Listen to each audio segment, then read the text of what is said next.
Posture. Posture will be greatly impacted whether you're on your toes and whether you're reaching down with your fingers.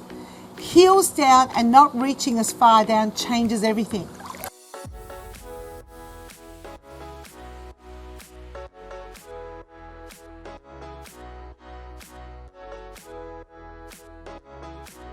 So my hands are turning, but my elbows are bent. And did you notice that my shoulders were up?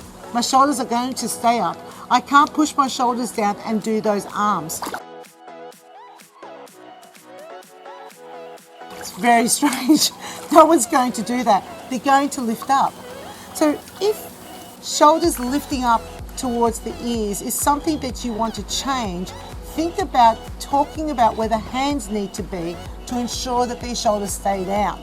So rather than asking the class to always bring their shoulders down, think about getting them to reach their fingers at a certain point on their anatomy, and you're more guaranteed of success, which will improve the overall posture.